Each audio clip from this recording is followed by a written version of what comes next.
Welcome back to Hockenheim and the FIA Formula 3 European Championship. 3 races over the weekend. We're about to have race number 2 of this weekend, which is race 29 in what has been a phenomenal season for the FIA Formula 3 European Championship. Do check it out at FIA-F3Europe.com, the website that has all the details of the FIA Formula 3 European Championship, the cars, the teams, the drivers. It is a fantastic reference point for everything to do with Formula 3.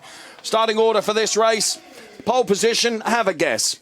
Lance Stroll. Alongside me from the motorsportarchive.com and also part-time curator at a zoo at his location is Leo Gorman. Good afternoon, Lee. What can you tell us? You've been down in the paddock following race 1, which of course was victorious for Lance Stroll, and you found out all the information as always. I can tell you, Lance Stroll, his 14th pole position of the season. Most remarkable, we might say, after race 1. Look at the guy on the other side of the front row. Is that not Jake Hughes, Dave? Do you know what? Coming into this race weekend, as we travel down from Frankfurt, which is perhaps about an hour north of Hockenheim, you were extolling the virtues of Jake Hughes to me and just what a great racer he is. It's fair to say we didn't see that in race 1 necessarily, but he's qualifying for race 2. You're absolutely right. There was actually quite a solid reason. Actually, yes, chatting to the chaps after the race, the GP3 drivers, because it's different brakes, they actually warm up their brakes quite differently to what they do in Formula 3. Different brake materials, brake discs, etc. As such, he actually got to the actual start of the opening part of the grid with brakes that were too hot. Overheated. Yes, he'd pretty much overcooked them on the opening, on the warm-up lap for race 1, and that cost him positions on the opening lap. But then when we got to the end of the race, that final lap, and he had a massive shunt, it's fair to say, with Antoine Hubert. He went coming down to the hairpin, went flying over the back of the Van Amersfoort driver. Thankfully, Jake's fine, but also, as you can see on the grid, the car's fine. Yes. I was talking to team boss Trevor Carlin in between the 2 races, and he said, knocked off a couple of sides, but their guys are fixing, they'll wheel it back out. Trevor's a great guy. Great guy. Trevor Carlin from Carlin Motorsport. I'm so glad to see Carlin back on the grid because, of course, they missed out on Imola and they missed out on Nürburgring, didn't they? And they are back here now, and I hope planning a full campaign for 2017, Lee? Yeah, they're looking at some drivers, and there's always lots of considerations when it comes to the drivers they want to take on. We've seen this weekend, Jake coming into the Formula 3 Championship for the first time, and he's whacked that Carlin on the front row of the grid. Yeah. Those cars are good, the engineer is good, the team is good. They know how to perform when they have the drivers who are there to do it. There's Nick Cassidy then, who is going from P6. Going from P5 is Callum Eilert. From P4 is Sergio Sette Camara, who sort of had a race really out on his own, didn't he, in the first race, Sergio Sette Camara.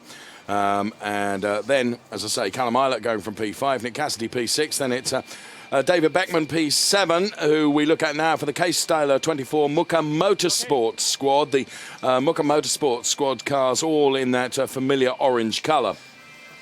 And Beckman, he had an unfortunate qualifying session yesterday. Actually, initially got pole position ahead of Lance Stroll for race 1, but there was illegal bodywork and he ended up getting put to the back of the grid. They had another go at qualifying last night for races 2 and 3, and Beckman with a more correct car, shall we say, lines up on the 4th row of the grid alongside Ralph Aron. Now, Ralph Aron finished P4 in race 1, so he's got some work to do, hasn't he, from P8 on the grid. He's just ahead of Anton Hubert and Maximilian Gunter, P10.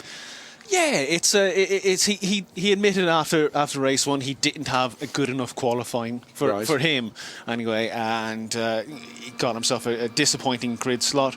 But in the grand scheme of things for Maxi Gunter, he's actually wrapped up second in the championship now, ahead of George Russell and Nick Cassidy. So in a sense, he doesn't have anything to fight for the rest of the races this weekend. But you know what? I think he's going to have some fun anyway. Yeah, but you say he's got nothing left to fight for. Of course, you always have, haven't you? Because you want to be doing everything that you can in the race, and for sure that's what he'll be trying to do. Alexander Sims, another one that you were extolling the virtue of. He's going from P11 on the grid, and Alexander Sims, another hugely talented racing driver, Lee. a guy who just seemingly just jumps into any car in any championship, and he's always quick. But also notably, he's been used extensively as a test driver for teams over the last few seasons. T-Sport, High Tech especially used him a lot last year as they were actually coming into Formula 3. And that's something that's critical in a driver's career, isn't it? It's that the ability that they have, not only to race the car to race wins, of course, but it's also the feedback that they are able to bring in terms of engineers and how they interpret that feedback and how they interpret what the cars do. That's such an important part of a professional racing driver, isn't it? Absolutely. And Alexander is a guy with an awful lot of experience, brings so much knowledge to the sport, and that is absolutely invaluable. Interestingly, he was popping down into the F3 paddock yesterday evening and walked into the Formula 3 lounge. And, of course, initially they... turfed you out? They looked at Alexander. Oh, sorry. Well, who are you? I'm a racing driver. Of course, Alexander being so much older than some of the other drivers Yes, here. of course. Actually, that's a very good point. Yes, that's a very good point. But he's a good guy, good racer, and, always happy to have Alexander at a Formula 3 paddock. Of course. Okay, so what can Jake Hughes do from P2 then? Lance Stroll is at P1, then it's Joel Eriksson going from P3. Sergio Sette from P4, then it's Callum Eilert, who didn't finish race 1, sadly. Did we find out what was wrong with the Van Amersfoort car of Callum Eilert? Radiator damage. Right. And interestingly, we must on the second row of the grid, we noticed, I mentioned Joel Eriksson there alongside Sergio Sette. Joel was suffering a lot from oversteer in race 1 as he battled with Antoine Hubert for quite a while. He's got 2 new left side tyres for this race and for the race tomorrow, so he'll be, I think, a lot more on it for the rest of this weekend. Cars are off then on their formation lap to the grid. And this is race 2 of 3 across this weekend, bringing to a close the FIA Formula 3 European Championship for 2016. And here is the grid in full for you. Front row, Lance Stroll, Jake Hughes. Row 2, Joel Eriksson, Sergio Sette. Then it's Callum Eilert, Nick Cassidy, David Beckman, Ralph Aron, Antoine Hubert, and Maximilian Gunter then on the 5th row of the grid, rounding out the top 10 positions on the grid. Then we find Alexander Sims for High Tech GP, Nikita Mazepin for High Tech GP. Then it's Guan Yu Zhu, Ben Barnicoat, Harrison Newey, George Russell, Pedro Piquet, and then it's Andy Chang, and Nico Kari, and Mikkel Jensen rounding out the first 10 rows. And of course, we got 2 drivers starting from the pit lane today as well, Dan Tinktum and Lando Norris as well. Why? Well, they've actually done a huge amount of Formula 3 testing this year. Right. Probably not anticipating that they're actually going to race, but they've actually ticked over the maximum amount of mileage that they could do without registering to register for the championship. So as such, they've come here, admitted that they're going to start from the pit lane, because by the sporting regulations, they're not allowed to start with the regular grid. Fine. Thank you for explaining that. As Lance Stroll then lights up the back end of the car, trying to generate some temperature into the tyres. So too Jake Hughes as the cars make their way around the Südkurve, heading towards the grid now for race number 2. Stroll, Hughes, Eriksson, Sette on the first 2 rows. Air temperature 18 degrees, track temperature 19.1. Now, if you're on the front row of the grid, you have an awful long time to sit there in your grid box waiting for the remainder of the pack to make their way into their grid boxes as well. As we can see from our commentary position up high in the main grandstand, Lance Stroll and Jake Hughes are both in their grid boxes. So too Joel Eriksson and Sergio Sette. And the final cars only now making their way around the Südkurve. And one of those cars, of course, is George Russell, starting from 16th place. As a one-stage a race winner earlier on this year, taking a grid penalty for a change of engine. So we await the green flag from the marshal at the rear of the pack. Once he's happy that every car is in the grid box, that we get now. The lights are at the top of the screen for you, and we're about to get this FIA Formula 3 European Championship race underway. Once the 5 lights go out, we will be away and racing. The engine note rises, so to the excitement, and it's a brilliant start from Lance Stroll and a very poor start from Jake Hughes, who's gone back 3 places. An amazing start there from the second row of the grid. That was Sergio Sette Camara, absolutely launched off the line. It'll be interesting to see if they were going to be looking at that, because I'm convinced it may have just been momentarily too soon before the lights. So it might have been a jump start then. Well, we'll get that information on our screen very, very soon, but it was a poor start from Jake Hughes, but a brilliant start once again from Lance Stroll. So as the cars make their way around the Parabolica now, heading up towards the hairpin for the first time of asking this 33-minute plus 1 lap race for the FIA Formula 3 European Championship. As that cars 2, 3 abreast as they go through the hairpin. It's where you always hold your breath and hope that all the cars are going to make it through. The 2 cars that are starting from the pit lane joining onto the back of the pack now. But once again, another masterclass in terms of a race start from Lance Stroll, who is already 4 or 5 car lengths to the good.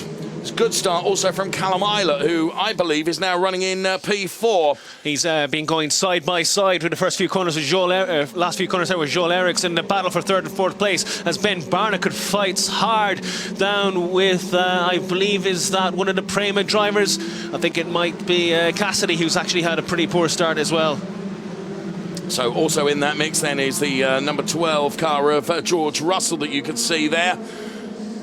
And the rest of the cars make their way through then as 1 lap gets completed then. And Lance Stroll leading already by 1.5 seconds over Sergio Sette Camara, who's P2. Joel Eriksson is P3, Callum Eilert P4. Beckman is P5 and Hughes is back down to P5. That's just a very... P6, I beg your pardon. Very, very poor start. And 2 things, he got a bit of a poor start as well. But when Sergio Sette Camara actually split Eriksson and Hughes coming into the first corner, it was Hughes who lost out the most.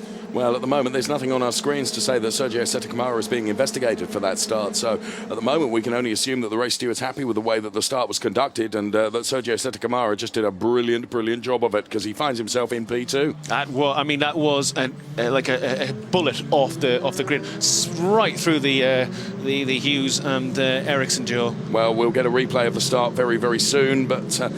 just let everyone settle down first, and the one that's settling down better than anybody else, look at this, is Lance Stroll, who is 1.5 seconds to the good over P2. Sergio Sette Camara, the rest of the cars coming through, and this is a real ding-dong battle that's going on here. Oh, and Pedro Piquet around the outside there. Guan Yu Zhu as he battled with Mazepin just ahead, but I think Mazepin's actually just blocked Zhu quite slightly, and it's allowed Piquet back into order. Ay, ay, ay. These guys are only fighting for the lower positions, but they're fighting very, very, very hard, Dave. Well, we saw a lot of Pedro Piquet, of course, in race number 1. I'm going to see a lot of him in race number 2 as well. The number 20 car that you can see there is that of Harrison Newey. As another lap is completed with Lance Stroll extending his margin by a further 0.3 to 1.8 seconds over Sergio Sette Camara and Joel Eriksson, who's the best of the rookies, of course, running in P3 as well. Then it's Callum Eilert, Beckman, Hughes. Then it's Ralph Aron, P7. Maximilian Gunter is P8. Antoine Hubert is P9. And rounding out the top 10 is Nick Cassidy. Nick Cassidy, who must have been very, very disappointed, actually, after the first race today. Even though he got the podium, he was really gunning for the victory and kind of had sailed into second place behind Lance Stroll when Gunther fought his way past. But now we have Gunther holding off Hubert, but not quite. Hubert just gets around the outside and takes 8th position from the Prema man, but Gunther fights back, not this time, and just behind them. There was a touch between Aaron and... and it's that's Cassidy who's clipped Sims as they come through the hairpin, and I think Cassidy may have actually taken a bit of damage. He has. He's slowing right down and falling to the tail of the order. That suspension gone, I believe, for Nick Cassidy. Tell you what, if Nick Cassidy has any luck, it's always bad, isn't it? He's had a lot of misfortune this year as Lando Norris and Dan Tinktum coming through the back end of the grid. They're passing, I believe that's Harrison Newey and Andy Chang, respectively. Nick Cassidy has had a lot of bad luck. We saw, I think it was at Nürburgring when the fire extinguisher, or no, it was a virtual safety car program went off in the car. And we're going to see the replay here. So Sims outbrakes himself completely into the hairpin. Nick goes for the corner, and he actually goes a bit wide himself and just slides into the... his left front slides into the right rear of Sims. And they had touched already before that. Yes, they had touched. You're absolutely right. I don't think Nick is going to be awfully pleased with that. And not necessarily just with the conduct, but Alexander is here for this weekend. He is a hard racer and he's a very, very good racer, but Nick might see that as interference to a degree in the championship battle. Yeah, I can understand that and I can accept that, but these things happen, don't they? They're racers. Yeah, sorry, and we can see from our commentary position the Nick Cassidy car coming into the pit lane. So that's any chance of any points for Nick Cassidy up the road today. And towards the lower order, that's Nico Carey coming back up the field again after he started well down. He's taken a lot of grid penalties this weekend as well. Again, engine change, 10-place grid penalty over it. And he's going to go on Alexander Sims there, isn't he? Nico Carey then all the way around the outside. Goodness me, you've got to have round things made of steel, but Nico Carey runs wide, is out onto the grass, concrete, and the curbs as well. And he's lost out to Guan Yu Zhu as a result. I wonder maybe also if Alexander Sims is possibly carrying a tiny bit of damage. Possible. Here's the replay of the start then. Well, you're absolutely right. It was okay. It wasn't a jump start, was it? But it was just a blistering start. Yeah, that was absolutely on the button. So, under investigation, cars number 25 and number 2. Those are the cars, of course, of Alexander Sims and Nick Cassidy for a dangerous manoeuvre. But what a manoeuvre that was right at the very start for Sergio Sette Camara. And Stroll, meanwhile, out front. Don't you dare say strolling again. You will be banished forever. Would I do a thing like that? Yes. Lance Stroll, then we can see him replay there. Got an exceptional start as well. I'll tell you, Maxi Gunther did an awful lot of off-roading on the first few corners there. That's Pedro Piquet having a bit of off-roading in this racing. He actually did that a few times this morning as well. It didn't really do his car an awful lot of good. And that's Guan Yu Zhu and Nikita Mazepin battling for position earlier on. Ooh, and I wouldn't want to be doing that too often, Nikita. Now, of course, that plank was almost a surfboard on the curb there, wasn't it? So, and there we can see that was the. There you can see where the damage. Now, just. And I wonder if that's rubber, isn't it? That's been shaved off the side of Alexander Sims' car. It's tyre, isn't it? Off the sidewall. Where is he in terms of pace? He's P13, isn't he? He's dropping like a second and a half, 2 seconds off the pace at the moment. I wonder if that's slowly deflating. Yeah, it could just be a slow puncture. And if it is, well, I'm afraid there's not much luck there for Alexander Sims for the rest of this race. But I said 13th place at the moment. He's not harming the points positions in any way, shape or form. Now, despite us giving us the thumbs up, after the replays, Sergio Sette Camara is under investigation for a potential jump start. Now, how we looked at it, the lights were out, we felt, but of course, they have sensors, don't they, down there, and, they're... when we talk about a jump start, we could be talking like just moments, like literally fractions of a second. And it is, yeah. But the momentum he got off the line was something else. With a bullet, I think was the word you used. So, well, we will see. We do have the benefit of former Formula 3 racer Alex Torrell behind us, who's keeping an eye on things as well as we look at Ralph Aron, who is currently running. And it's Maxi Gunther. Maxi Gunther and George Russell battling hard there for 9th and 10th place. And Russell, does he have the inside line? He does, but doesn't have the position to take Gunther that time around as they come into Mercedes corner. They're trying each possible racing line they can going through the infield section, and you can see there Gunther defending on the outside line, and George switches back, but just not enough momentum to actually make the move stick as they come into the stadium section. So there is the George Russell car then, Norfolk-based racer. A lock up from the car, I think that was of Jake Hughes. You saw the smoke come off the front tyres. Drive-through penalty for Sergio Sette Camara, who's running in P2. He has got a drive-through penalty, so he did jump the start. He's got 3 laps to take it, Dave, but I think the gaps between the field is so small still that no matter when he takes it, he's going to be dropping well down the order.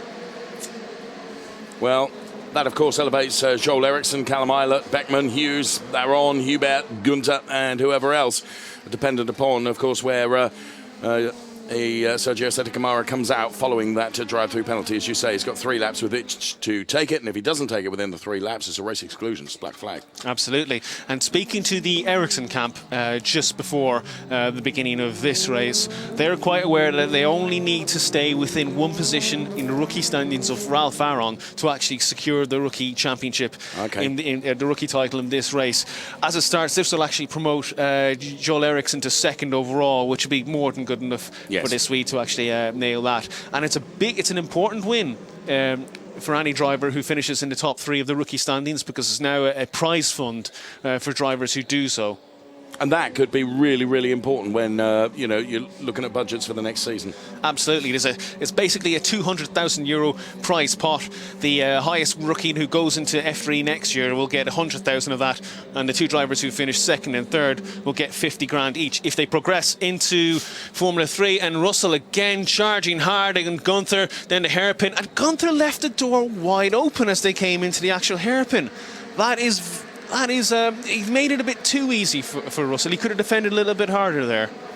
Well, that is George Russell, who, as you say, now he's been released almost from the clutches of Maximilian Gunther. Appears to have some real pace advantage, doesn't he? And look at that. He qualified 6th, had a 10th-place grid penalty for a change of engine, started 16th. He's already back up to 9th. He's got some fantastic pace in these conditions. Good driving from George Russell then. Norfolk-based racer.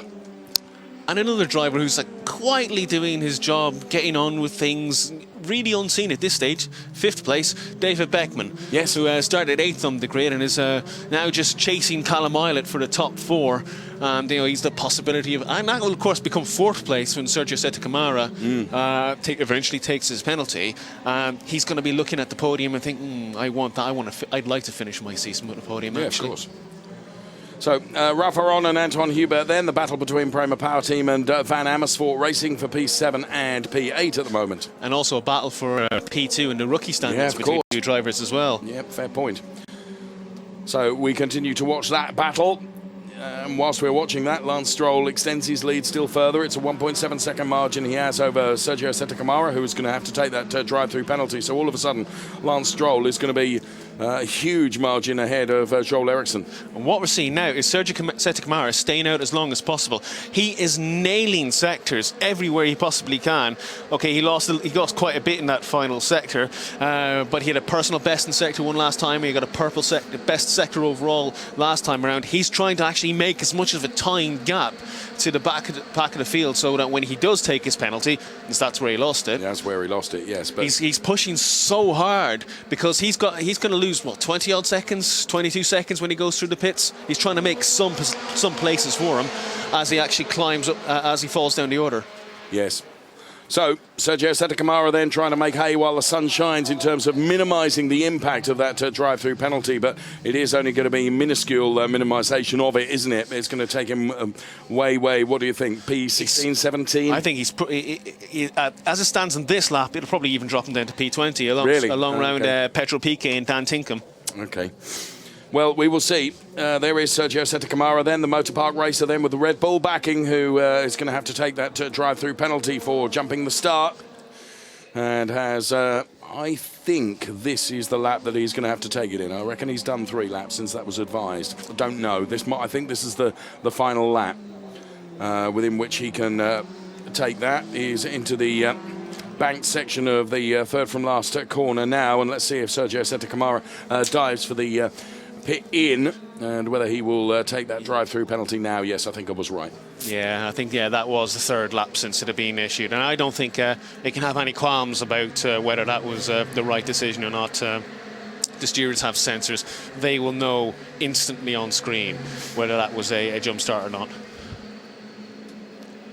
From our side, it really looks like the lights are out before he moves. It's possibly more a case that he's probably released the clutch. Just creeping? Yeah, so he's probably deemed enough if you were creeping? I think he's probably released the clutch and actually started creeping just before the lights. It may not be a drive-through in a jump start in the traditional sense where you see someone launch off the line before the lights have gone out, but rather he's actually probably just creeping ever so slightly. It could just be like centimetres. It was earlier on this year.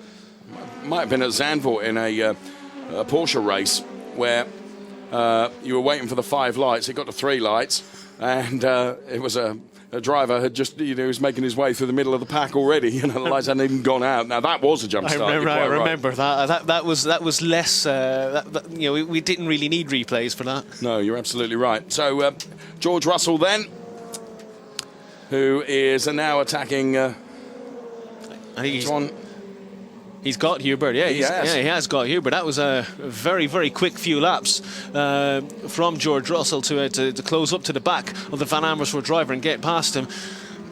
And I think we're going to... that's Guan Yu Zhu with a massive lockup. Yes, that's stunt show-esque tyre smoke, isn't it? My goodness me. And he's actually really done an awful lot of damage to that right front tyre.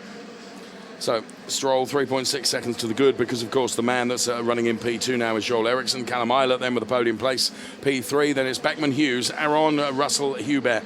And so where then in the order did Sergio Sette Camara come back out? Just crossed the line in 17th place, Dave. So yeah, you're actually quite close to the mark.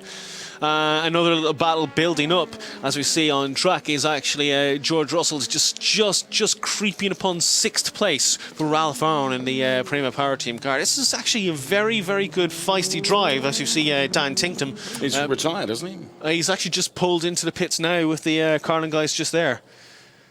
So the Carlin guys all around the Daniel Tinktum car. And I haven't seen anything. I maybe just wonder if he had a bit of a boo-boo somewhere along the circuit.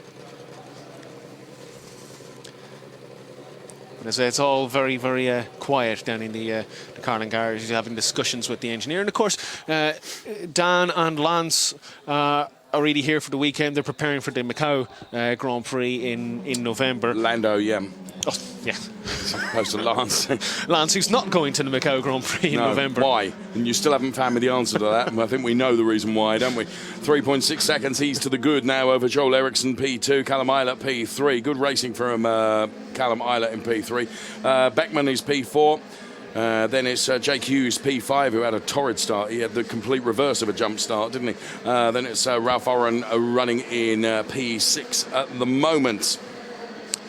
But I suppose, to be fair to Jake Hughes, he has just stepped into this into the championship this weekend from a very, very different type of single-seater car, and it starts. Maybe he's something he's not nailed yet in this Formula 3 car. Fair point. He needs to get it nailed quickly if he's going to Macau in a few weeks' time. Yes, Joel Eriksson then running in P2. Parabolic up there is our race leader. Lance Stroll then, 3.6 seconds up the road from this man, Joel Eriksson, who's running in P2. Now, the margin between Eriksson and Eilert is exactly 9/10. Very, very arty shot there.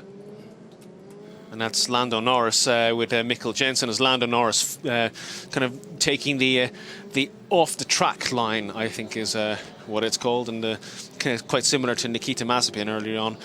And the Carlin guys aren't going to be awfully pleased with that. There's a bit of a clean-up they have to do in the garage later on. So this man, who has proved to be so dominant throughout the course of the season and won the championship at Imola last time out for the FIA Formula 3 European Championship. Lance Stroll leading, and then the rest of the pack coming through here. Just see Anton Hubert going through, then it's Maximilian Günther. And Eriksson, second place, 3.5 seconds behind the leading Lance Stroll. But Eilert's just there. He's still just there. It's only 0.7 of a second. So he's taken time out. He's taken a couple of tenths out of Joel Eriksson. But it's bit by bit. He's not absolutely pressuring Joel Eriksson for second place. He's not under his rear wing by any stretch of the imagination. But he's going to be in the mirrors. He's going to be in a little dot just dancing about in Joel Eriksson's mirrors. He's always there and just closing ever so slightly on his Swedish rival. You can see there the back end of the Beckman car, and that's very, very good for Muka Motorsport, isn't it? In fact, we have the situation there indeed, as if by magic, is Peter Muka, who's looking on, who really, really takes the racing so very seriously in the FIA Formula 3 European Championship. And look at the drivers that have been through the hands of Peter Muka, if you like, through his team over the years. The eponymous Peter Muka and Muka Motorsport concern that run in many categories of motor racing.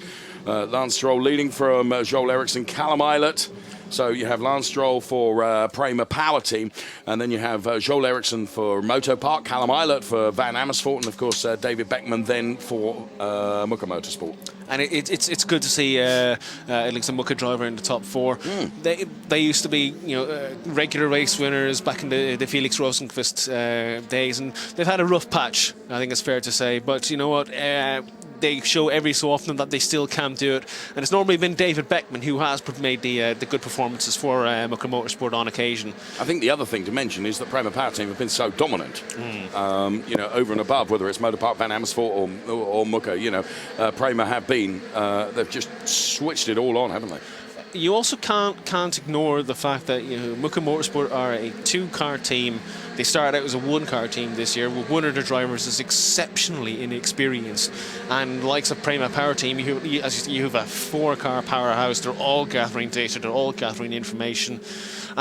You can put all these teams in the same car, but if you've got 2 drivers collecting info, and then you got a powerhouse that's got 4 fast, experienced drivers, two-car teams always going to lose out in the end because they just do not have the ability to capture the amount of data needed to actually, to provide to the team to make steps forward. So the gap between Mikael Jensen and Lando Norris then, as you can see, for P15 and P16 that we look at the moment. So the Mikael Jensen car and Lando Norris then. Lando Norris, of course, so successful in Formula Renault single-seater racing. In the meantime, Ben Barnicoat on the inside there. So Ben Barnicoat with support from the Racing Steps Foundation, that livery that you see across the Ben Barnicoat car, which of course has been a familiar part of the FIA Formula 3 European Championship with Jake Dennis head. Used to carry that Racing Steps Foundation when Jake Dennis was in the FIA Formula 3 European Championship, of course. Yeah, and of course they've had other drivers in Formula 3 over the years, like James Collado, Jack Harvey, etc. It's a nice roster of drivers that they have had over the years. But Barnicoat fighting off the intentions of Nikita Mazepin, and just behind them is Alexander Sims. That's for 10th, 11th, and 12th places. A solid performance. From Ben, it's been a bit up and down. He's actually a race winner, but as we mentioned in race 1, the high-tech team did get a bit lost in the middle part of this season, and that's kind of where they really kind of began to fall behind the likes of Prema.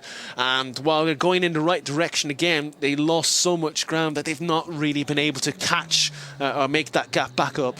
So it remains 9/10 then between Joel Eriksson and that man Callum Eilert then, who is running in P3.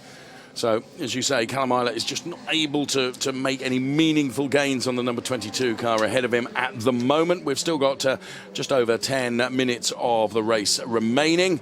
And we focus there on the number 6 car of Callum Eilert, the Van Amersfoort driver, who, of course, has had wins this season, hasn't he? And Callum Eilert is a real talent, I believe. And, just when everything gets hooked up together, he's a real force to be reckoned with. He can be. And the talent is there, the speed is there, but it just needs to actually get it all together to make it consistently happen for him. And that's sometimes what's not really happened, as we see another racer. Hair-brained idea. Oh, very good. See, I was quicker than you there, wasn't I? A bit like that. Getting across there quite quickly. That's wise before Lance Stroll gets on it. 3.5 seconds. Lance Stroll over Joel Eriksson.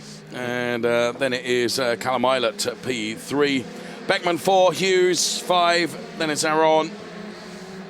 And just running a bit wide there was Anton Hubert, wasn't it? Yeah, and he's really trying to catch George Russell, who was actually in the last few laps lost a little bit of pace as Hubert tries to get that 7th place back in the Van Amersfoort car. Stroll, he's been absolutely imperious so far in this race, and he's the quickest driver out on track at the moment, a 3.5 second lead. The Prema Power Team car really powering to victory. Ralph Aron through the...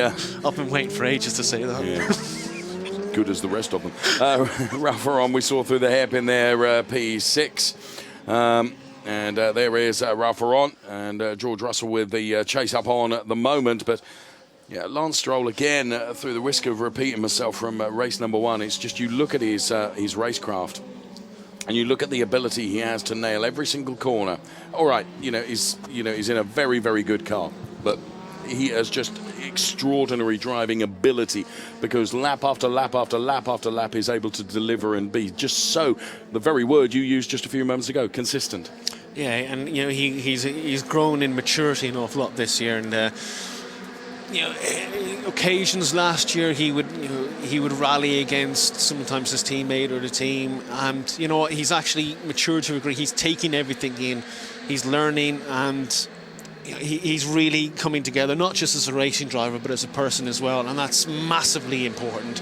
You cannot get to the higher echelons of this sport without having a good deal of grounded, being a grounded person, as it were. There is Beckman then, who is running in P4, but in the rookie race, if you like, which is being led by Joel Eriksson, he's P2.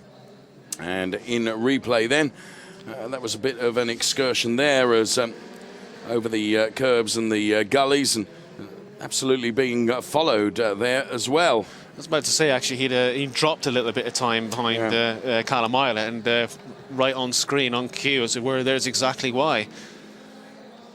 But Islet's not giving up. It's still, the gap's now to 1.2 seconds, and just really as Islet closed in on Eriksson for second place, I think he may have got the hurry up from the Motor Park team, because Eriksson's put in some very, very quick laps and is now the fastest driver on track. That's also maybe partially due to the fact that Stroll is controlling this race. He doesn't need to set fastest laps each time around, because with a gap of over 3 seconds, this race is coming to him, really. So there is the number 18 car of the returning Carlin Motorsport squad for Jake Hughes, then running in P5. Were it not for the start that didn't go all his way, might be in a completely different position to P5, but nonetheless, there the orange flashes across the traditionally blue-coloured car of Carlin Motorsport. There is our race leader in the Parabolica already, some 3.3 seconds up the road from Joel Eriksson, running in P2. And there, the margin between David Beckman and Jake Hughes, which over the last couple of laps is being brought down. And Hughes is he's a very, very quick racer. He's a race winner in GP3, and Carlin are a very good team, and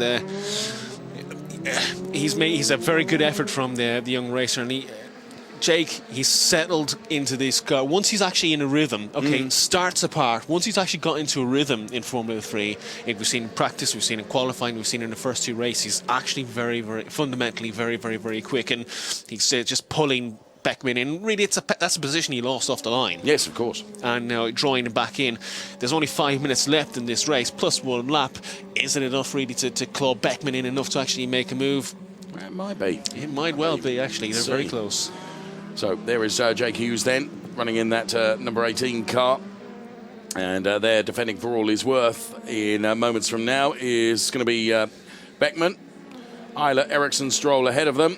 But this is the battle that may come for P4, because Jake Hughes currently running in P5. And they've really, really broken away, haven't they, from the rest of the pack, with that pack being led by Ralph Aron in P6. And Beckman just there has actually put in a lap 0.3 of a quicker than he has done recently. And again, like Eriksson earlier on, he's probably got the call from the pit lane that Jake Hughes is coming for P4. Yes. And Jake Hughes has also upped the pace as well in response to that. Fastest car last time around was, well, the two fastest, Lance Stroll and Beckman. Virtually matched in terms of lap times. And of course, we just noticed there the incident earlier on between Nick Cassidy and Alexander Sims going to be investigated after the race. Sims out of the points and Cassidy out of the race. I don't think the stewards are probably going to spend too often or too long worrying too much about that incident. So there is the number 21 car of Antoine Hubert, and just ahead is the number 12 machine of George Russell. And there you can see just very, very slowly that it's just a tenth and a bit every time, isn't it, that Antoine Hubert is taken out of George Russell. There is silver machine of George Russell there, though, is the number 21 machine of Antoine Hubert for Van Amersfoort Racing. George Russell, of course, driving for the driving for the high-tech squad. So Stroll, Ericsson, Eilert, Beckman, then Hughes.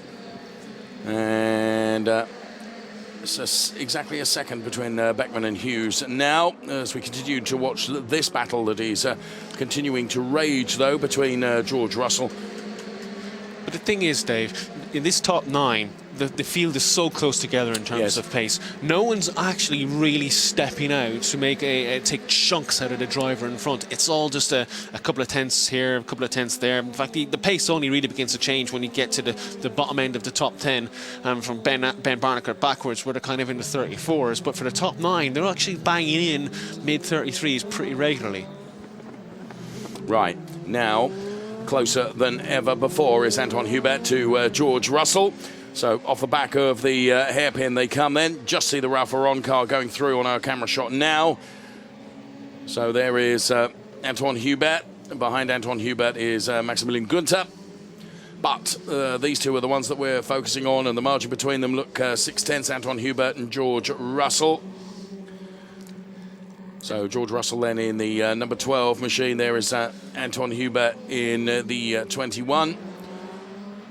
The Van Amersfoort car, of course, now featuring the Mercedes-Benz logo on the front of them. But it was at the beginning of this season that decision was made, wasn't it, to go away from the VW power that Van Amersfoort had always had and swap for Mercedes-Benz. And that primarily, I can remember having a conversation with Fritz Van Amersfoort. He's just said felt that it offered better options for his raft of drivers. Super slow-mo of the master at work, Lance Stroll. But Dave, you're absolutely right in that sense. If you look at the list of drivers that have gone on to, say, Formula 1 from the European F3 Championship in the last couple of years, a lot of them have actually been very much backed by Mercedes power in some way, shape or form. And, of course, have also gone on to DTM. Yes. You know, like we have Felix Rosenqvist in DTM, we've had Mortara, etc. in the past, and more recently Esteban Ocon and Pascal Wehrlein, who are going into F1 with Mercedes-powered teams. You're absolutely right. So, Lance Stroll then. Another masterclass of driving the 4.574 kilometre circuit here at Hockenheim from the Prema Power Team racer, who this weekend is racing with a all-black crash helmet but containing the signatures of all the members of his team, and it's just his way of saying thank you for everything that they've done for his supremely successful championship winning season. And a nice little payback, really, from Lance Stroll to the team, because, of course, they have had to work together. It hasn't always been easy. There have been mistakes along the way. Joel Eriksson, then, who is running in P2, and Callum Eilert, who has slipped a further 4/10 behind Joel Eriksson now, where once he was within a second of being close to him, it's been eked out a little bit more, the margin between Joel Eriksson and Callum Eilert now. And at this stage, just as the clock is beginning to run down, and we're probably at 2 laps left at this rate, it's probably going to be a little bit, 1.2 seconds is probably going to be a little bit too much to kind of close up and make an overtaking maneuver in the last couple of laps. But still, very good performance from Callum Eilert and from Joel Eriksson. Eriksson, when under pressure, when Callum was catching him, turned it up just a little bit to make sure he kept that second place. Okay, he's fallen 4 seconds behind Lance Stroll, but Stroll's in his own race this time around, as we saw in race 1 this morning as well. Yes, absolutely. Almost in a different world. 4.4 seconds now ahead of Joel Eriksson. And I bet if you put him down to it and just say, Stroll, put your foot down a little bit more, he probably could actually eke out that gap a lot more. He doesn't have to. He's 4.5 seconds ahead. He's not under any pressure from Eriksson or Eilert or Beckman or anyone else from behind. No, absolutely not. He's just delivering perfect laps every single time. So 2 laps left to run for this second of the 3 FIA Formula 3 European Championship races here at Hockenheim to round out the season for 2016. As we look at the David Beckman car then momentarily, and flick back to the number 6 car of Callum Eilert, which is running in P3 and going through the Sud curve and now and heading towards the timing line to start what will be the final lap. And I think, although Callum Eilert is just taking a little out of the Joel Eriksson tyre, I don't think that he's going to be able to mount a charge in the final lap. Super slow-mo replay of Lance Stroll then.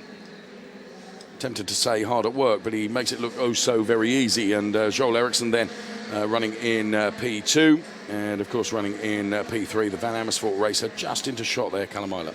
And Ericsson's really come on so strong since Red Bull Ring onwards. The motor park, he's really gelled so well with the motor park team, and he's a BMW junior, so it'll be interesting to see where he ends up next year, or whether they'll keep him in Formula 3 for another season. I think it'd be good to see him in Formula 3 for another season. He's still a young man, and decades ahead of him probably in his racing career. Of course. Let's be honest. But it'd be good to see him back next year, and I think it'll be all for good for the championship as well. Yes, I think you're right. So on the final lap then, the race being led by, in fact the top 10 is Stroll, Ericsson, Eilert, then it's Beckman, Hughes, Aron, Russell, Hubert, Gunter, and rounding out the top 10 is Ben Barnicoat, who is running P10. But this then, it's going to be 2 out of 2 for Lance Stroll, who rounds the Sud Curva and will head towards the checkered flag to take yet another win, another dominant performance from Lance Stroll then, who takes the win in race 2 here at Hockenheim. And across the line for Joel Eriksson, who is absolutely thrilled to bits, and the Prema Power Team celebration there. And that wraps Rookie of the Year for Joel Eriksson. At the awards ceremony tomorrow night, which myself and René de Boer are hosting, Joel Eriksson will be utterly thrilled that he knew he did it with one race to spare. Yeah, absolutely. Great effort by Joel again, but you know what? Stroll, it's another victory, more points on the board. I think at this rate he's just trying to go for the biggest championship victory if that's possible at this stage. It'd be interesting to work those facts out, wouldn't it? You're asking me to do it. No, I'm not. I'm not. I wouldn't dream of it. Lance Stroll then, winner of race 29. Very, very good performance once again from Lance Stroll, who many of us are expecting to see elevated from the FIA Formula 3 European Championship into an F1 race seat next season. Nothing has been confirmed, though. Has it, Lee? Absolutely nothing has been confirmed. But that's not to say that he won't be doing some sort of duties while everyone else is in Macau. Oh, right. So you are going to answer that question then that I alluded to earlier, why he has bailed out of doing Macau. Okay. Taking P4 then, David Beckman. And for P5, of course, Jake Hughes. It could have been so different were it not for that start, Lee. Yeah, but I think, Jake and the two Carlin boys are going to be reasonably happy with this race weekend, irrespective of the results they get, because more than anything else, they want mileage. They need mileage. Yes. And for Jake, he wants to do Macau. That's all well and good. Very good effort for him. But it's for Tinkham and Lando Norris, whether we may see them here next year. I think they're the ones who really want to bag as much mileage as they can. Confirmation of the result then, Stroll from Ericsson, then it was Eilert, Beckman, Hughes, Raffaron, then it was George Russell, Antoine Hubert, Maximilian Gunter, and Ben Barnicoat rounding out the top 10. The rest of the order on the screen, as you can see, with Nikita Mazepin, P11, all the way down to Andy Chang, who finished the race in P20. So, super slow-mos of the top 3. First of all, taking P3 for Van Amersfoort Racing, it's Callum Eilert.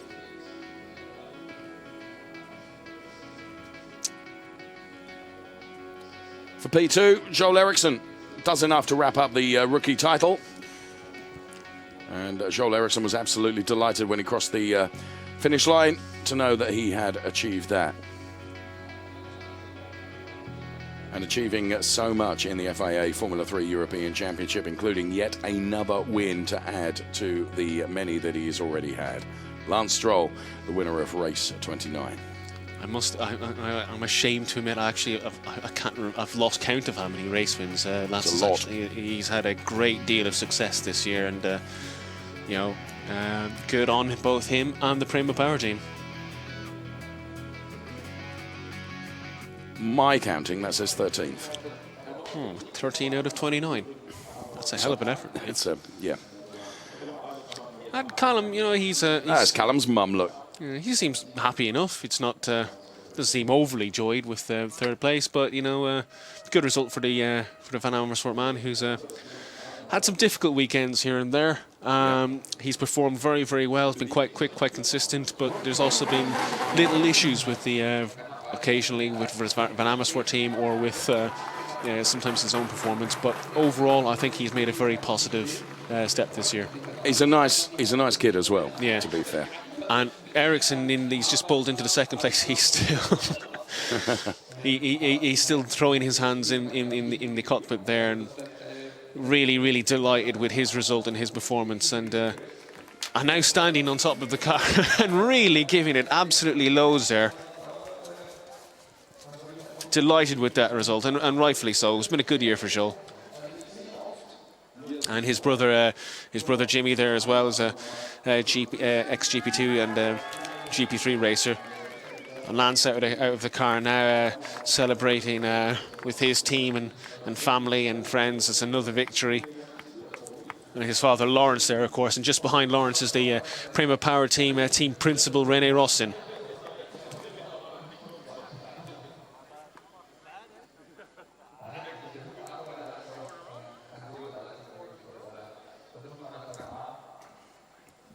Now, something that we have talked about on occasions, and it's worth talking about once again, is, you mentioned René Rossin there from the Prima Power team. When you have performances like we are seeing at the moment, that's so important in terms of making certain teams attractive to prospective drivers that want to come into the championship. Yes. And it's like their showroom, isn't it, of course? And that is a pretty significant points lead. It's 166 points that Stroll is ahead of Gunther. It's also a done deal now for George Russell, third in the championship. That's slid. He's 30 points ahead of Nick Cassidy, who's fourth. Yes, congratulations for George Russell, who actually ended up finishing seventh in the end, a couple of seconds behind Ralph Aron. But that's enough for him to solidify third in the championship. Telling me he hasn't really decided quite where he's going to be next year. He's doing some testing, some more single-seater testing in Abu Dhabi at the end of this year. But his options are open for 2017. He's still a very, very young guy, and he's got I'm sure doors will open for him, because he's shown that when the car is there, he can be very quick and a very competent race winner. Yes, I think you're right. We're standing by for the podium to come then, which sadly we're going to run out of time and we're not going to be able to bring you. Thanks so much for watching Race 2. Join us for Race 3 tomorrow. Bye-bye for now.